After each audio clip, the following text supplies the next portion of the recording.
এবার আমরা কতগুলি ট্রানজ্যাকশনস নিয়ে একটুখানি ডিসকাস করে নিই। এখানে আছে কি started business with cash and stock. তার মানে ব্যাপারটা ঠিক এরকম দাঁড়াচ্ছে যে ওনার, যেটা এখানে অরিন্দম, আর এটা হচ্ছে কি অরিন্দম অ্যান্ড কোম্পানি।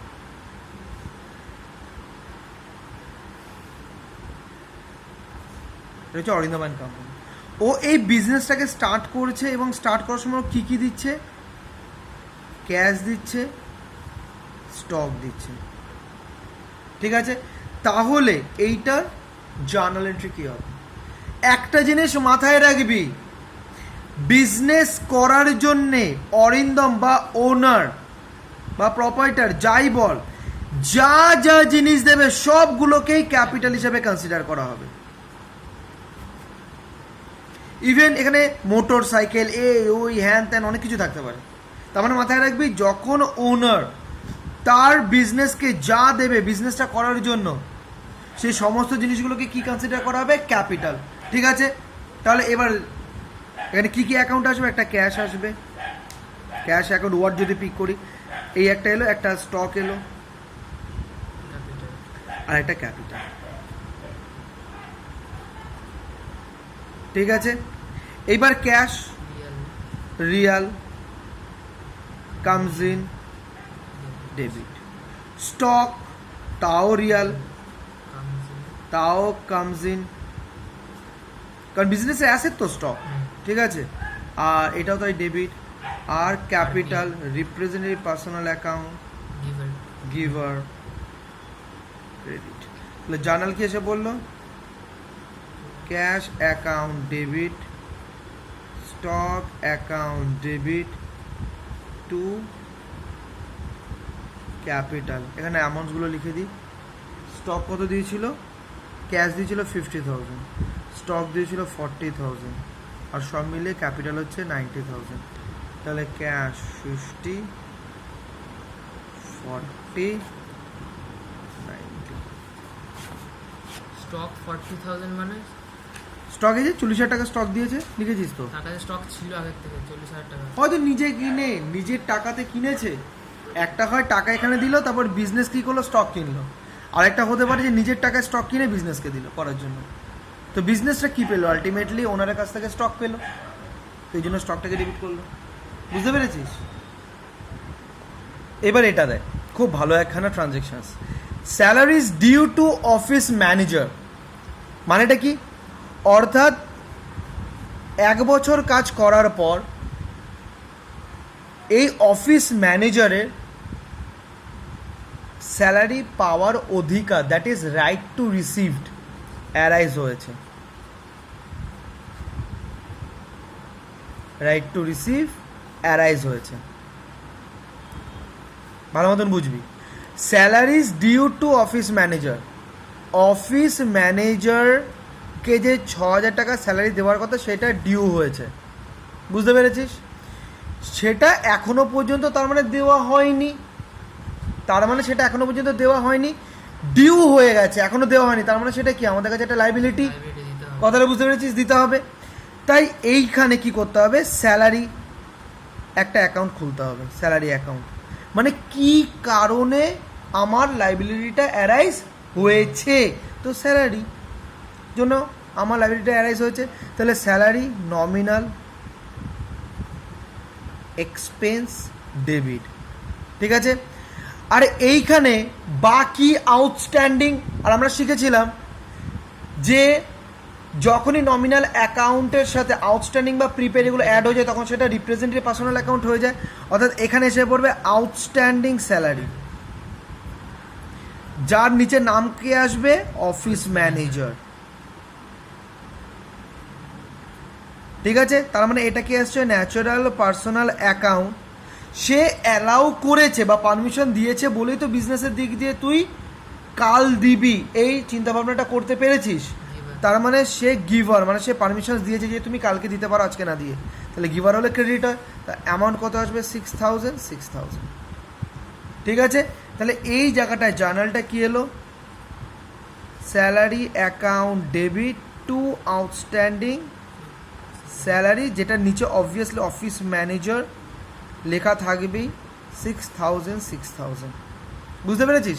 যেহেতু ডিউ হয়ে গেছে তো যার ফলে এটা বিজনেসের দিক দিয়ে একটা লায়াবিলিটি ক্রিয়েট হয়ে গেছে, বুঝতে পারলি? আর সেই লায়াবিলিটিটা কি? Outstanding salary. আর আউটস্ট্যান্ডিং স্যালারি মানেই হচ্ছে কোনো না কোনো একটা কিছু থাকবেই, এপিএ বা এনপিএকে রিপ্রেজেন্ট করবে, তাই এটাকে বলা হবে এটাকে বলা হবে, সরি এটা তো এনপিএ না, এটা তো representative personal account. RPA giver credit 6,000। বুঝতে পেরেছিস এই জার্নালটা? দেখ আরেকটা সুন্দর ট্রানজ্যাকশন দেখ, rent paid for 4,000 for next year, মানে যে ইয়ারটা এখনো পর্যন্ত আসেনি সেই ইয়ারের রেন্টটা এখনই পে করা হচ্ছে, এই বছরে পে করা হচ্ছে এক্স্যাক্টলি অ্যাডভান্স। Very good. তার মানে এইটা ধর 18-19, এইখান থেকে স্টার্ট হবে 19-20, এই ইয়ারের পিরিয়ডের কিছু রেন্ট এখনই এই পিরিয়ডে পেমেন্ট করা হচ্ছে, তাহলে এটাকে কি বলা হবে? Prepaid rent. এটা মোবাইল হয় না? হ্যাঁ প্রিপেড, একদম ঠিক। তার মানে এটাকে প্রিপেড রেন্ট বলা হবে। তাহলে প্রথমে আমরা কি দেখবো? এটা ক্যাশ ট্রানজ্যাকশনস, তাহলে এখানে ক্যাশ বসিয়ে দে, কত সহজভাবে হবে। সরি ক্যাশ তো ডেবিটই করতে ভুল করেছি। Cash real goes out credit. আর এখানে কি আসবে? যখনই আমরা আউটস্ট্যান্ডিং বা প্রিপেড এই ধরনের জিনিসগুলো থাকে, প্রি ওয়ার্ডটা থাকে, তখনই সেটা কি হয়ে যায়? Representative personal account. ঠিক আছে, তাই এইখানে ক্যাশটা দিলাম কিসের জন্য? অবজেক্টিভটা হচ্ছে গিয়ে প্রিপেড রেন্ট দেওয়ার জন্য, কারণটা হচ্ছে, তাহলে এখানে আসবে প্রিপেইড রেন্ট। এইটা হচ্ছে রিপ্রেজেন্টেটিভ পার্সোনাল অ্যাকাউন্ট, তার মানে এখানে ল্যান্ডলর্ডকে রিপ্রেজেন্ট করা হচ্ছে, বা ল্যান্ডলর্ড এপিও হতে পারে আবার এনপিও হতে পারে, যা হোক একটা কিছু। তার মানে সে কি করছে? রিসিভ করছে, তো তার জন্য ডেবিট। তাহলে এখানে জার্নাল কি এসে পড়লো? Prepaid rent account debit two cash. Amount কত? 4,000। আর এখানে ন্যারেশনটা লিখে দিবি বিং বলে স্টার্ট করে। ঠিক আছে, বুঝতে পেরেছিস? দেখ এবার আরেকখানা জার্নাল করি। Receipt from Mahindra ₹2200 and discount allowed to Mahindra 800। তার মানে আমি মহেন্দ্রার থেকে পেয়েছি কত? 2,200 রিসিভড, তার মানে ক্যাশ পেয়েছি কত? 2,200।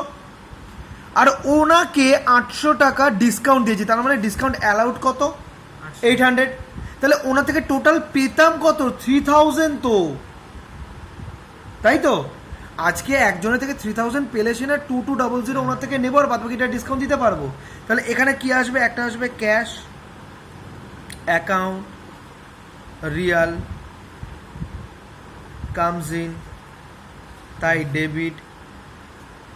ডিসকাউন্ট অ্যালাউড নমিনাল লস, তাই ডেবিট। আর একটা কি? মাহিন্দ্রা, ওনার অ্যাকাউন্টটাকে তো কাটতে হবে। যখন আমি ওনাকে বিক্রি করেছিলাম ক্রেডিটে, তবে সেটা পরে উনি আমায় টাকাটা দিচ্ছেন। তো যখন বিক্রি করেছিলাম তখন Mahindra natural personal account receiver debit ছিল। এবার ওনার অ্যাকাউন্টটাকে কাটতে হবে, কাটার জন্য কী করবো? সেই অ্যাকাউন্টটাকে ক্রেডিট করে দেবো। এই ডেবিট ক্রেডিটের খেলাটাকে বুঝবি, ঠিক আছে? মাহিন্দ্রা অ্যাকাউন্ট, তাহলে হচ্ছে natural personal account giver credit, এখানে হচ্ছে 2,200 800, আর টোটাল এখানে কত আসবে? 3,000। কারণ 3,000 দিয়েই তো পুরো কাটতে হবে ওকে, ঠিক আছে না? আচ্ছা, তাহলে এখানে জার্নাল কি আসবে? Cash account debit, discount allowed account debit two Mahindra account, ঠিক আছে? 2,200 800 3,000, ঠিক আছে? আর এখানে ন্যারেশনটা দিয়ে দিবি বিং দিয়ে স্টার্ট করে। বুঝতে পেরেছিস? দেখ এই 18 তারিখে যে ট্রানজ্যাকশনসটা হয়েছিল সেটা দেখ কি আছে। সোল্ড গুডস কস্টিং 10,000, 10,000 টাকার মাল বিক্রি করা হয়েছিল যার কস্ট হচ্ছে 10,000।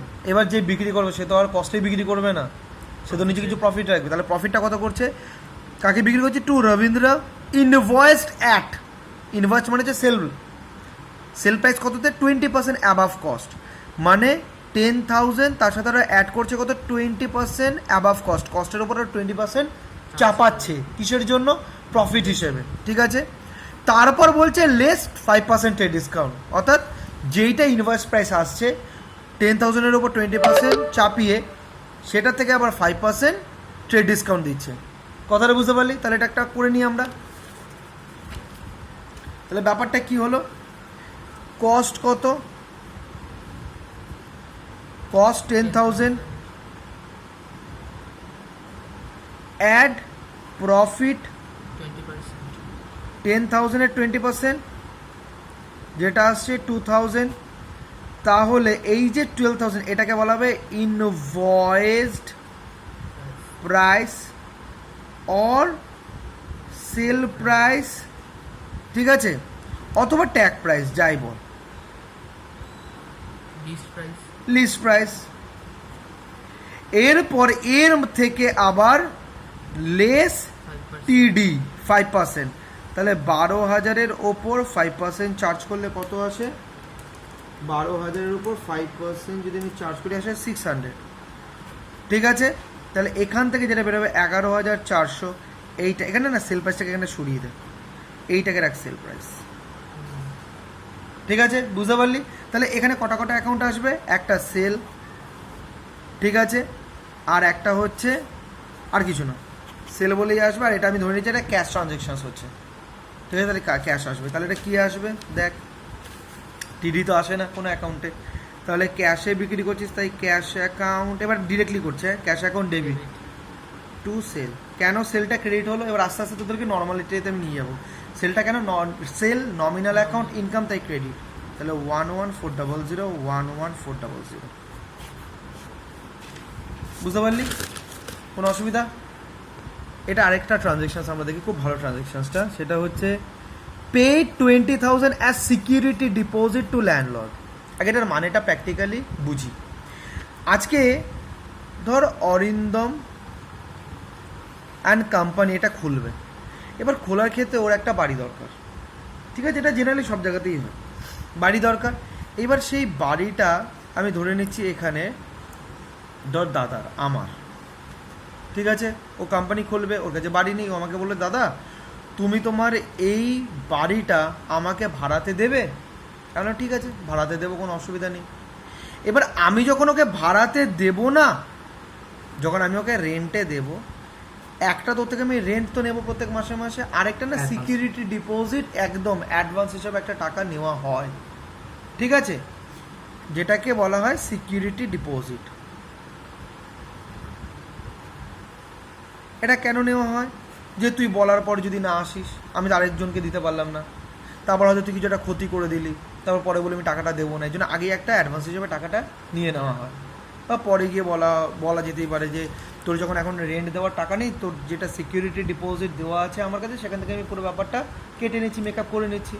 তো এই যে সিকিউরিটি ডিপোজিট, এটা না আবার রিফান্ডেবল,